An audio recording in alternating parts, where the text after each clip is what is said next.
hacía varios domingos que nos veíamos. Y yo quiero dar gracias al Señor porque estuve en el sur de Chile. Ir al sur es como renovarse, ver tanto verde, tanta agua, estar con la familia. Así que estuve visitando a mi mamá en la ciudad de Concepción. Como mi mamá ya es viejita y tuve que estar haciendo varias cosas con ella, ayudándole a varias cosas. Pero fue un tiempo muy bueno, un tiempo muy agradable con mis hermanas también. Y después estuve en Temuco igual, en Nueva Imperial, por ahí en esos pueblitos, visitando a una tía. Y el domingo pasado estuve en un campamento en Batuquito, ahí cerca del Salto del Laja, un campamento bautista, un recinto muy bonito. Y estuve compartiendo el culto y me tocó predicar. Entonces dijeron, bueno, ¿puedes predicar? Ya, ok. Yo andaba con short, ropa de verano, así que ya me tocó predicar ahí. Fue un tiempo muy bonito, porque en el sur se está viendo la posibilidad de vender ese lugar. Entonces yo digo, pero ¿cómo los bautistas van a vender el campamento y quieren comprar en otro lugar? Pero hay mucha historia ahí en ese lugar, muy bonito.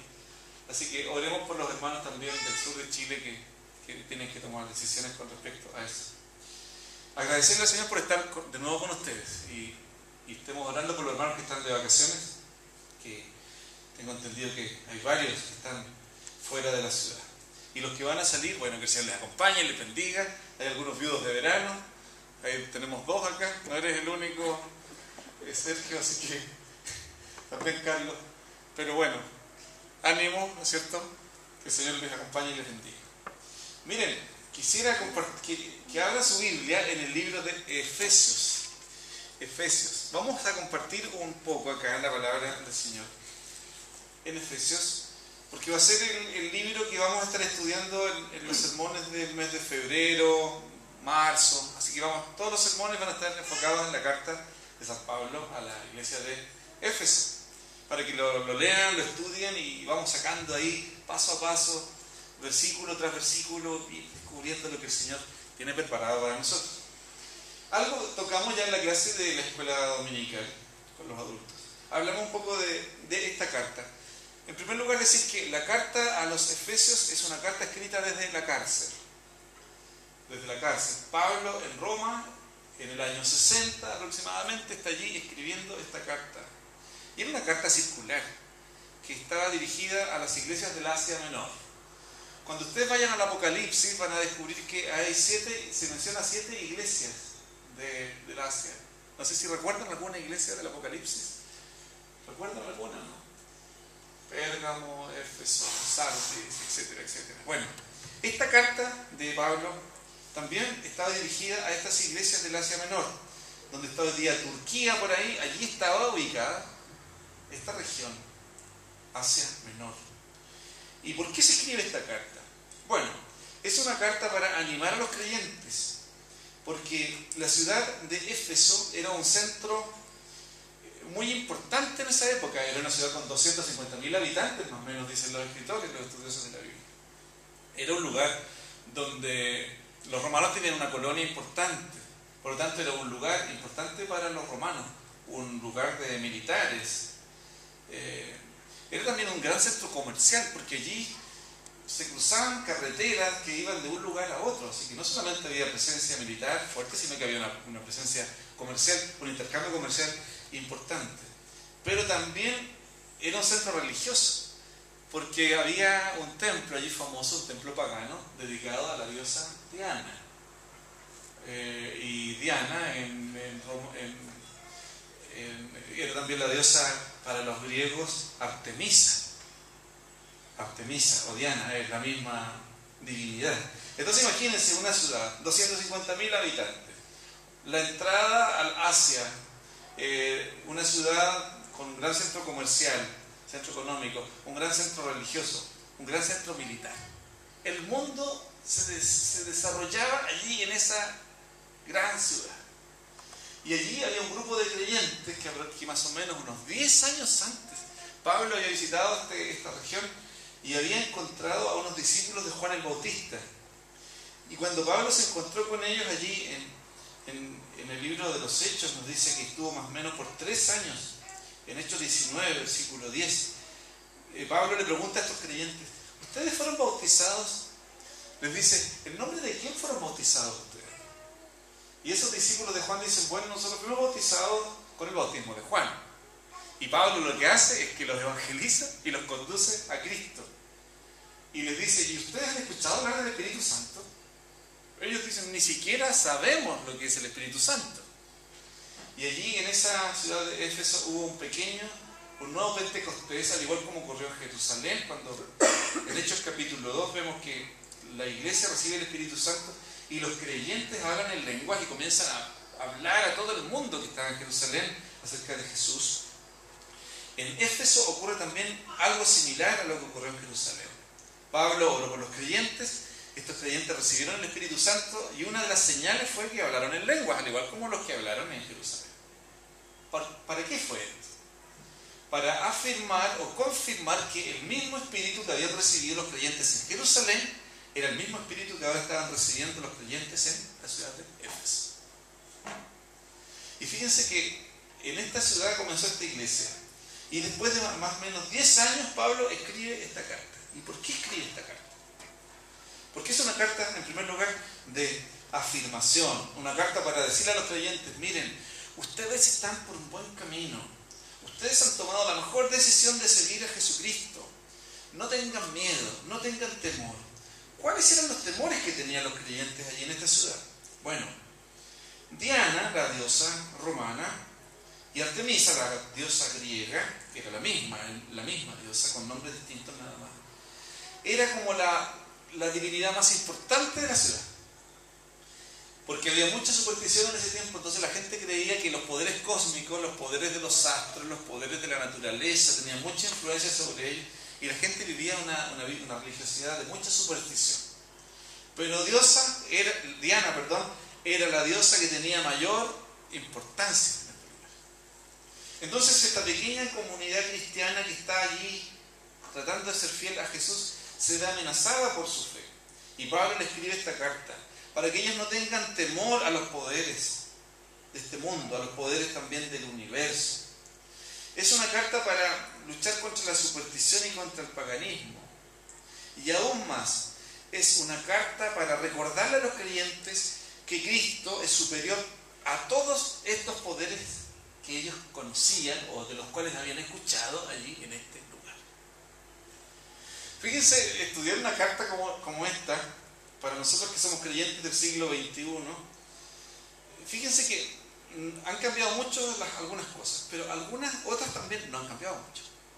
Hoy día hay una gran creencia en los poderes también del cosmos. No sé si ustedes logran percibir eso en la gente. La gente depende mucho de los astros, qué signo eres tú, la compatibilidad que hay entre este signo y el otro. Hay mucho de eso. Entonces, las supersticiones han acompañado a la humanidad desde mucho tiempo atrás. Y es probable que de repente también nuestra fe se vea amenazada por algunas creencias supersticiosas que no tienen nada que ver con la Biblia, no tienen nada que ver con las enseñanzas de Jesús, no tienen nada que ver con la fe. Por eso es que es importante ir a la Escritura para descubrir lo que el Señor quiere de nosotros.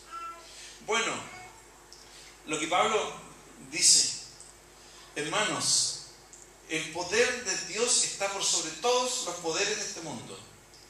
Y si hubiesen otros dioses, cosa que no existe, Cristo es superior a toda divinidad. Vamos a leer capítulo 1 de Efesios, versículos del 15 en adelante.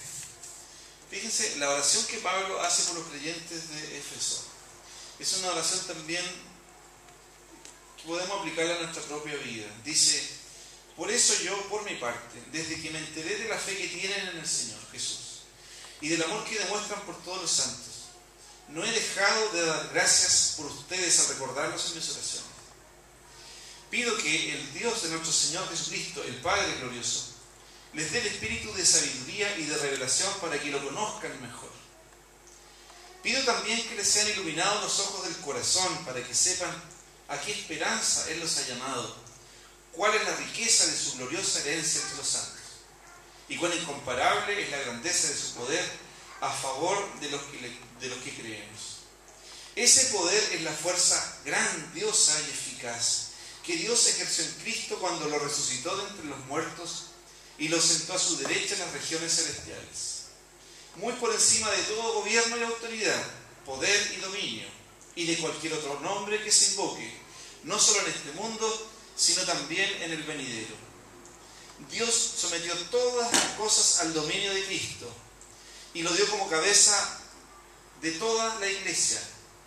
Esta, que es su cuerpo, es la plenitud de aquel que lo llena todo por completo. Miren, si vamos a tener tiempo durante estos domingos para ir desmenuzando y viendo parte por parte de lo que Pablo está tratando de decir acá. Esta carta es una carta además que habla de reconciliación. Miren, en primer lugar Pablo dice: Dios reconcilió consigo a los seres humanos. Eso lo vemos en el capítulo 2, versículos del 1 al 10. Que Dios vio que el ser humano estaba lejos de Él y Dios tomó la iniciativa para reconciliarse con el ser humano a través de Jesucristo. Ese es el sentido que tiene la venida de Jesús, la muerte, el sufrimiento y la resurrección de Jesús. Que Dios tomó la iniciativa para reconciliarnos con Él. Pero en segundo lugar, Dios reconcilió a judíos y gentiles entre sí. Desde el capítulo 2, versículos del 11 en adelante. Dios reconcilió a estos dos grupos antagónicos que no se podían ver, no se podían entender. Pero fíjense, en tercer lugar, Dios unió a estos dos grupos, a judíos y gentiles. ¿Dónde los unió? En su cuerpo, que es la iglesia. Entonces, cuando hablamos de iglesia, nos referimos nosotros de construir esta iglesia, de avanzar en la iglesia de Jesús. La iglesia es el cuerpo de Cristo, que es señal de la reconciliación de Dios para el mundo. Porque aquí en este grupo de creyentes convergen todas las personas que están sometidas a Cristo, que somos diversas, distintas, pero ante Cristo estamos reconciliados con Él, reconciliados entre nosotros, buscando también reconciliar a otros con el Señor. Por lo tanto, la iglesia es el medio para que se manifieste la diversidad de la sabiduría de Dios ante estos poderes y autoridades que el mundo hoy día venera y sigue. Porque también vivimos en un mundo donde la gente está buscando adorar, pero a veces la adoración es equivocada porque se buscan objetos de adoración, se buscan personas para ser adoradas, se buscan sistemas para ser adorados y la gente se aleja cada vez más de Cristo. Y la iglesia es el foco atrayente de Dios para un mundo que está en la oscuridad, para que el mundo se vuelva a Cristo, se vuelva a Jesús. Y fíjense, lo que leíamos recién en la oración de Pablo con esta iglesia. Yo, dice, por mi parte, desde que me enteré de la fe que tienen en el Señor Jesús y del amor que demuestran por todos los santos, no dejo de dar gracias por todos ustedes al recordarlos en mis oraciones. Hay dos palabras claves aquí por las cuales Pablo da gracias: la fe que tienen ustedes en Jesús y el amor que demuestran por todos los santos. Miren, fe y amor. Estas dos palabras a veces parecieran que son antagónicas. Por ejemplo, cuando leemos a Pablo, los escritos de Pablo, aparece mucho la palabra fe. Cuando leemos el libro de Santiago, aparece mucho la palabra obras de amor. Y algunos piensan que en realidad Pablo y Santiago, por ejemplo, van por caminos distintos. Pero la verdad de las cosas es que el Evangelio de Jesús consiste en fe y consiste también en amor. Y como dice Pablo, esta fe que está fundada en el Señor Jesús no es cualquier fe. No es cualquier fe que se tiene en la casualidad o en un ser superior. No es una fe como confianza o suerte. No, dice Pablo, doy gracias por la fe que ustedes tienen en el Señor Jesús. Porque esa fe había sostenido a esta comunidad cristiana en este contexto difícil, en este contexto de crisis. Pero Pablo también dice, y doy gracias porque la fe de ustedes no es vacía, no es una fe etérea, no es una fe filosófica únicamente por allá arriba. Es una fe que se manifiesta en el amor que ustedes demuestran por todos los santos. Unamos estos dos horizontes. En este horizonte, la fe y el amor. Ahí está el Evangelio. La fe y el amor. Una fe que nos hace acercarnos a Jesús, que nos hace buscarlo a Él, pero esta fe nos empuja al amor entre los creyentes. Nos empuja a aceptar nuestras diferencias. Nos empuja a servir a los demás. Y me alegro tanto de que acá en esta comunidad cristiana resulta tan fácil cuando hay alguna iniciativa y todos los hermanos responden y dicen, acá estamos y vamos. Eso es fe y amor, entrega, dedicación. Ya habla muy bien de nosotros. Y Pablo estaba dando gracias a Dios por la iglesia en Éfeso. Y no dejo de dar gracias por ustedes a recordarlos en mis oraciones. Hasta ahí podríamos estar muy bien. Pablo felicita a la iglesia. No es como la carta a Corintios, por ejemplo, que es una carta de reprensión, la primera carta. Esta es una carta de amor, una carta de ánimo. Pero fíjense en el versículo 17. Comienza Pablo a pedir algo para la iglesia. Pido que el Dios de nuestro Señor Jesucristo, el Padre glorioso, les dé el espíritu de sabiduría y de revelación para que lo conozcan mejor. Miren, hay podemos caer en la tentación de que una vez haciéndonos cristianos podemos pensar de que ya está todo listo y que no tenemos nada más que aprender. Pero el camino de Jesús es un camino de aprendizaje permanente. Pero aquí Pablo no está pidiendo por cualquier aprendizaje, por cualquier conocimiento. No está pidiendo por un conocimiento intelectual. Está pidiendo para que los creyentes conozcan más a Jesús. ¿Cómo es esto? Pero si ya lo conocemos, ¿verdad? Cuando le entregamos nuestra vida a Jesús.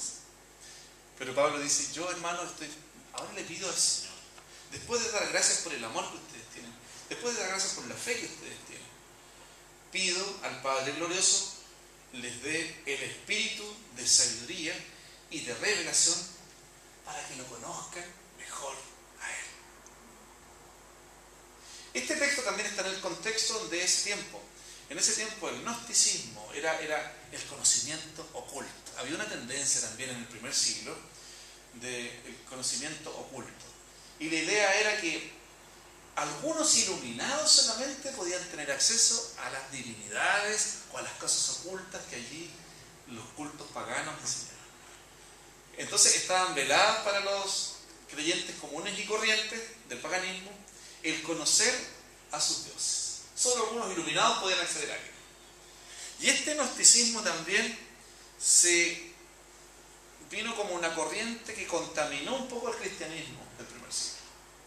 Y algunos creyentes pensaban que solo los iluminados cristianos, o las iluminadas cristianas, podían entender a Dios o conocer más a Dios.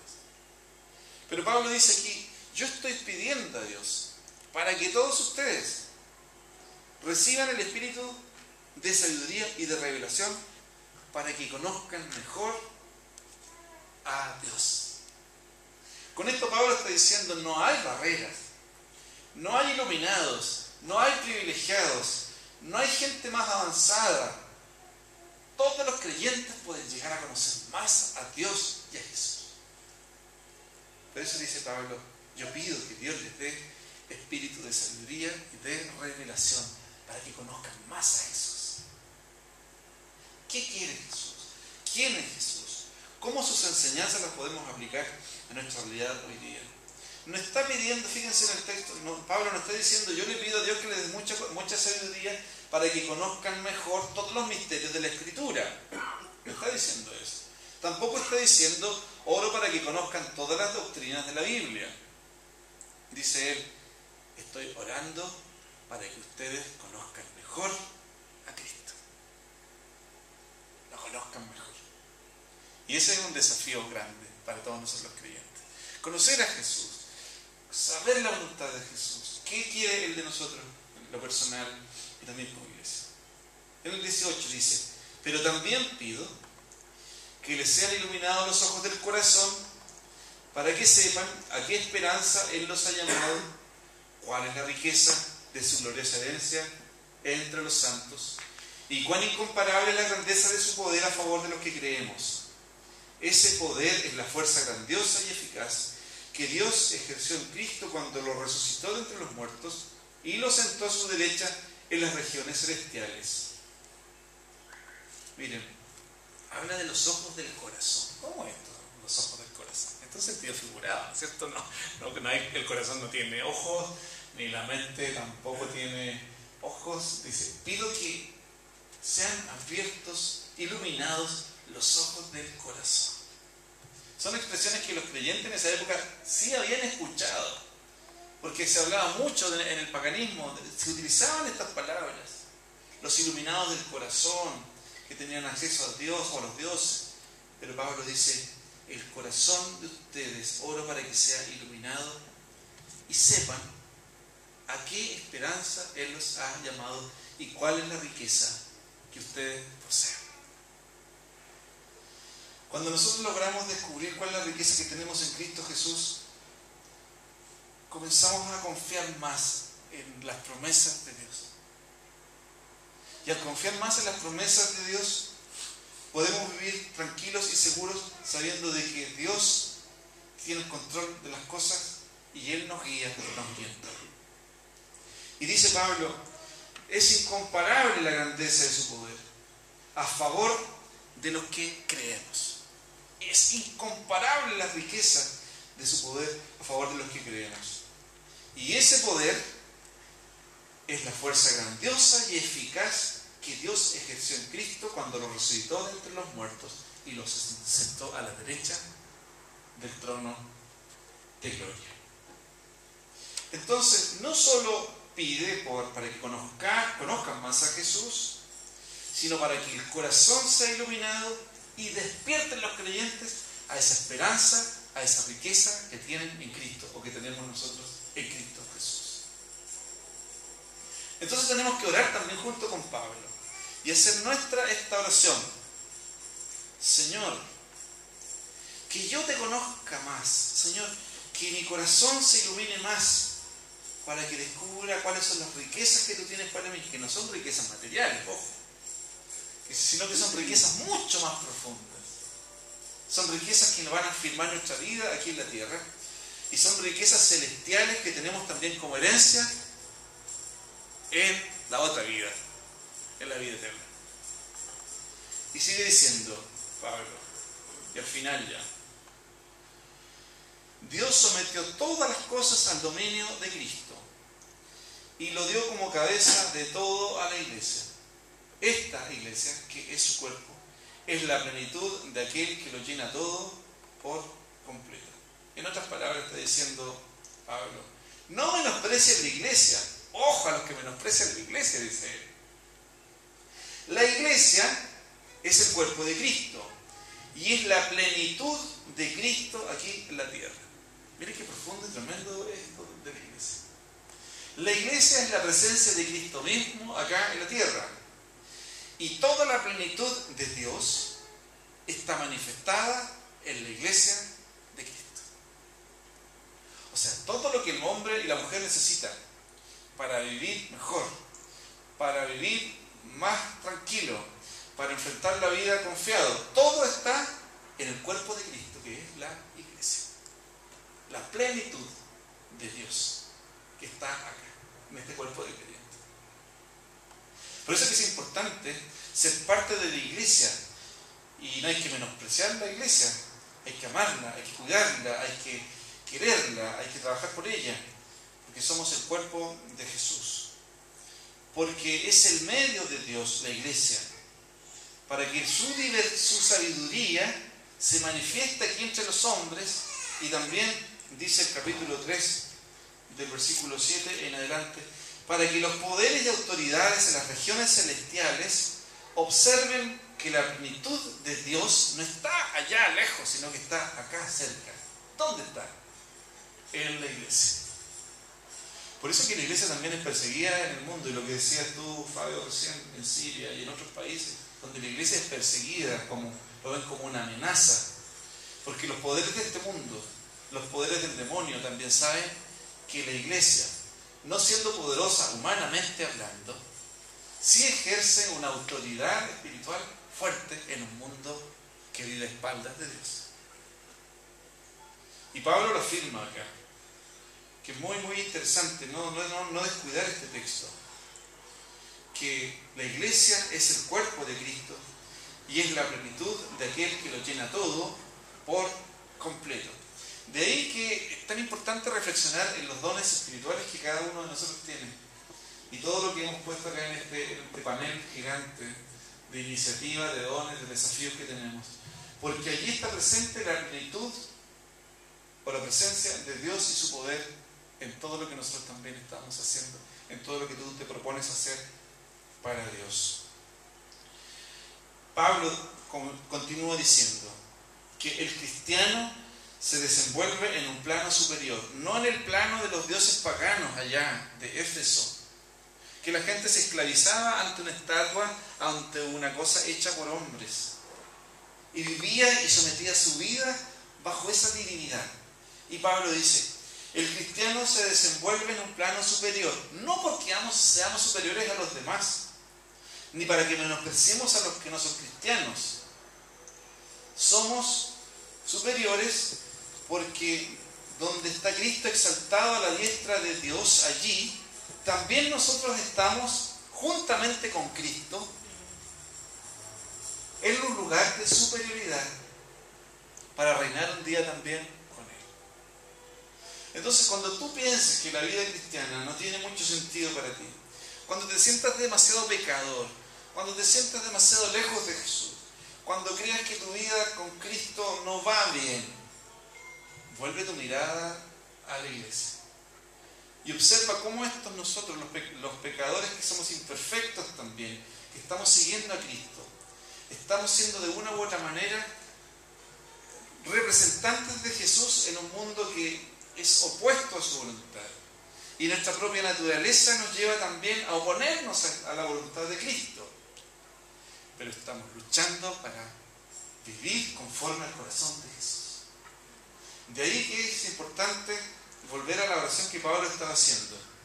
Por eso es importante que, al igual como Pablo oraba por los creyentes de Éfeso, nosotros le pidamos al Señor, Señor, danos espíritu de sabiduría y de revelación para que yo te conozca más. Señor, dame ese espíritu de sabiduría y de revelación para conocerte mejor. Señor, ilumina los ojos de mi corazón para que yo descubra cuál es la esperanza a la que tú me llamaste, cuáles son las riquezas de tu gloriosa herencia, cuál es la herencia que yo tengo contigo. Señor, ilumina nuestro corazón, ilumina nuestra mente para que te conozcamos mejor y descubramos que no estamos sometidos a estas divinidades del mundo, no estamos sometidos a estos poderes del mundo. Tú, Señor, eres el dueño de mi vida, de ti dependo, de ti soy, a ti voy, Señor, yo quiero hacer tu voluntad. Y por eso que Pablo está escribiendo esta carta, para animar a los creyentes en esa fe, en ese caminar. Yo quisiera animarles también a ustedes con estas palabras. No se desanimen, tengamos confianza y sigamos adelante sirviendo a Cristo, descubriendo los dones que Él nos ha dado para servirle mejor. No sé si ustedes quieren comentar algo que les llamó la atención de los textos, algo que les haya quedado dando vuelta, alguna pregunta. Aprovechemos que algo cuando estabas hablando ahí, iglesia, yo pensaba, ¿qué es la iglesia? O sea, miraba los dibujos ahí también, uno dibuja una cruz, y tú ves un niño, dibuja nuestra iglesia. O sea, yo creo que debemos pensar en la iglesia no como el templo, no como la silla, el culto. La iglesia somos nosotros, son las personas. Yo creo que Pablo se refería a lo mismo. Así. Porque a veces estás escuchando el sermón y cuando uno dice iglesia, inmediatamente viene la casa ahí con una cruz arriba en la mente. Y la iglesia no es eso. La iglesia somos nosotros. Así es. Y ahí vemos el milagro de Dios en este grupo de creyentes, porque fíjense que No existe un grupo humano como la iglesia. No lo hay. Si ustedes piensan en cualquier grupo humano, un partido político, una asociación gremial, un centro benefactor, etc. No existe. ¿Qué nos une a nosotros acá? ¿Qué nos une? Es el Espíritu de Jesús que vive en nuestro corazón, que nos anima a seguir adelante, ¿verdad? Ese Espíritu que crea en nosotros, si pudiésemos utilizar palabras comunes y corrientes hoy día, que la gente usa, ese Espíritu que produce una energía espiritual en nosotros, ¿verdad? Y nos anima a avanzar. Ese es el Espíritu de Dios, el Espíritu de Cristo, el Espíritu Santo. A mí me sucede algo que yo no puedo entender. Yo soy bien sincero en lo que voy a decir. ¿Cómo es que el Espíritu Santo cambia a las personas? O sea, en mi caso personal, yo digo, hago memoria y pienso 2, 3 años atrás, jamás me imaginé que iba a estar acá con ustedes. Jamás. Jamás.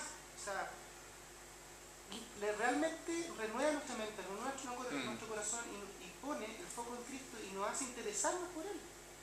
Yo no sé la historia de cada uno acá, cuando llegó, recibió a Cristo en su vida, sí o no, pero el poder del Espíritu Santo es asombroso.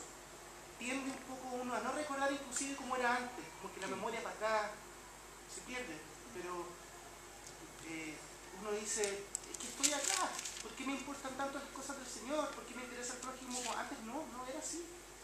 Es impresionante lo que cambia el poder, o sea, es real, poderoso. Y ahí está la diferencia que Pablo quiere hacer notar entre los poderes del mundo, o los poderes del paganismo en este caso, con el poder de Cristo. Mientras, miren cómo era la situación, mientras la gente se sometía a un poder minúsculo y vivía basándose en el temor, en el miedo, dice Pablo, Cristo nos ha llamado a una vida de gloria, no una vida de temor, sino una vida donde somos tratados como hijos de Dios, donde tenemos herencia, dice, donde tenemos sabiduría. Todo el primer capítulo de la carta habla de que el Señor nos escogió antes incluso de la creación del mundo, nos predestinó, nos escogió, nos buscó, nos dio esperanza, herencia. Entonces, esa es obra de Dios, y de verdad que nosotros en palabras humanas no podemos descubrir o describir cómo es la acción del Espíritu Santo. Y ahí vemos el milagro de Dios interviniendo en nuestra historia personal, en la historia colectiva también. Ahora, una pregunta que yo siempre me he hecho, y no sé si alguno de ustedes puede responderme. ¿La iglesia es para todos o para algunos? Para todos. Sí, yo creo, ¿verdad?, que el mensaje de Jesús es para todos, pero no todos van a llegar. Bueno, los calvinistas puros, los calvinistas es una tendencia teológica. Nosotros los bautistas hemos heredado también del calvinismo muchas cosas.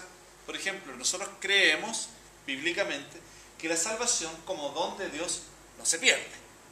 No se puede perder la salvación, porque es un don, es un regalo que Dios me da a través de Jesús. Y si yo soy salvo, soy siempre salvo y voy a perseverar.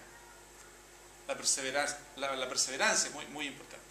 Los que son no calvinistas dicen, no, la salvación se pierde. Los que siguen a Arminio, y muchos cristianos no tienen ni idea de estos teólogos, de estos pensadores, pero estas tendencias nos siguen hasta el día de hoy. Arminio decía, la salvación se recibe, pero así como se recibe, se puede perder.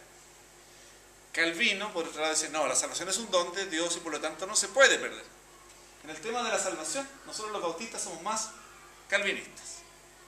Pero no somos calvinistas puros, porque el calvinismo puro dice, algunos fueron elegidos para salvación y otros han sido elegidos para condenación. Y son tajantes los calvinistas. A mí me pasa algo con respecto a eso, porque cuando uno recibe a Cristo en la vida de uno, empieza a querer que todo el mundo lo haga. Sí. ¿Ya? Y se pone impaciente de repente, inclusive con familiares que no... hasta una burla te pueden hacer. Sí. Pero yo cada vez más me convenzo que Cristo está tocando la puerta de todo el mundo pero que no todo el mundo está destinado a recibirlo. No sé si me explico. O sea, Es una decisión personal. claro, es una decisión personal, pero el Señor sabe por qué algunos no lo han recibido y a lo mejor no lo van a recibir. No lo sé. Nuestro deber, ¿cuál es? Y ese deseo que tú tienes es bueno. Que todos conozcan a Jesús. Claro. Tenemos que predicar a tiempo y fuera de tiempo. Los resultados, la respuesta al Evangelio es personal. Pero nosotros cumplimos con nuestro deber de proclamar el Evangelio. Recuerden que en la Biblia se nos llama a compartir el Evangelio. No se nos llama a convertir al Evangelio. Yo soy responsable de compartir el Evangelio. No estoy obligado a convencer a nadie, aunque sí tengo que argumentar, tengo que guiar, orientar, pero no es mi deber convertir a la gente. El deber nuestro es compartir el Evangelio y el Espíritu Santo trabajará en aquellos corazones que están dispuestos también a recibir a Jesús. Y no todos van a responder de la misma manera al llamado de Cristo. Volviendo un poco a lo que yo les compartía recién en la oración de Pablo, Pablo daba gracias por la fe y por el amor, y después pidió sabiduría, espíritu de sabiduría, dice, para que lo conozcan mejor. ¿Qué les parece a ustedes esto? ¿Se puede llegar a conocer más a Jesús? ¿Sí? ¿Qué dices tú, Carlos? ¿Y de qué manera podría ser? Pues lo que sucede es que por lo menos en mi experiencia personal, y creo que mucha gente que también la comparte, uno tiene muchos relatos alejados de Jesús. Pues se pone la cruz, mucha gente no sabe de eso. Escucho algunas cosas que son como muy populares, como Jesús, no, yo estuve con nosotros. Ahora es diferente el leer la Biblia y ver las acciones lo que él hacía día a día. Y hay más saber quién era la persona Jesús. No está tenía como algunos títulos de la vida de él. Es todo lo que sabía de Jesús.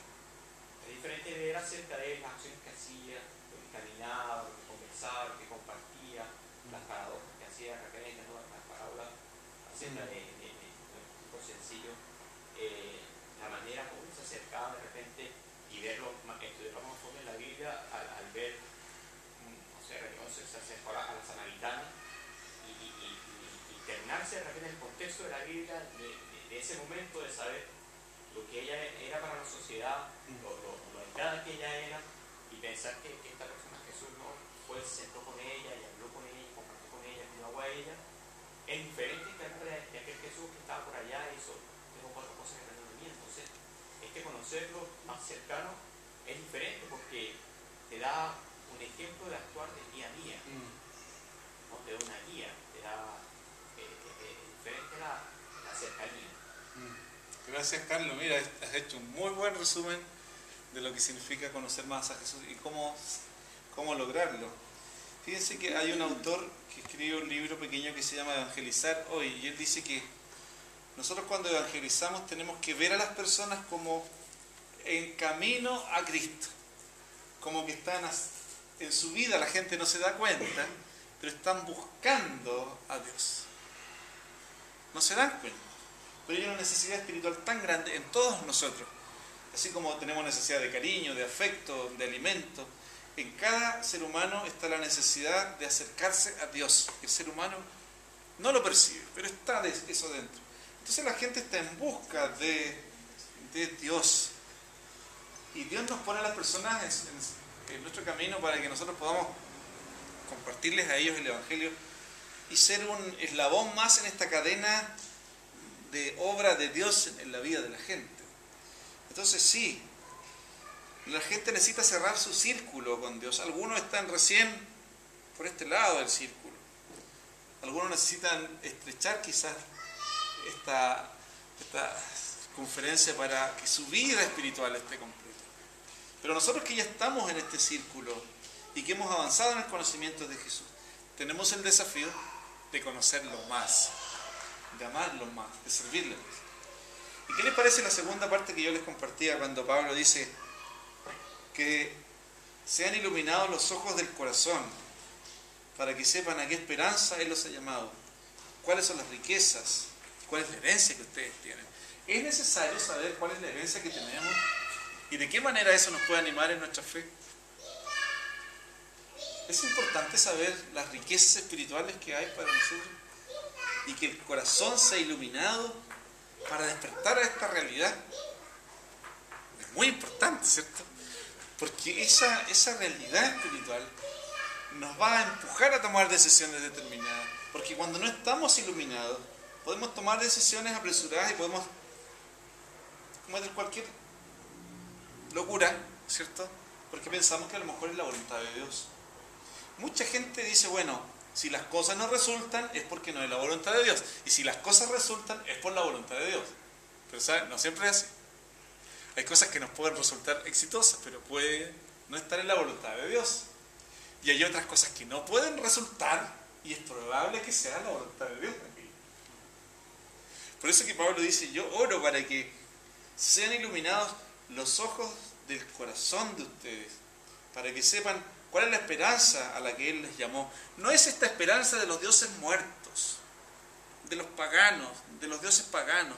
Es la esperanza del Cristo que está sentado a la derecha del Padre. Y cuando se refiere que está sentado a la derecha del Padre, no nos imaginemos que en el cielo hay 3 asientos o hay 3 tronos. Esa imagen viene también del Imperio Romano. Y hasta el día de hoy, cuando un gobierno, un presidente sienta a alguien a su derecha, es porque es la persona que tiene mucho poder. Después del presidente o después del rey, esa persona tiene el poder absoluto.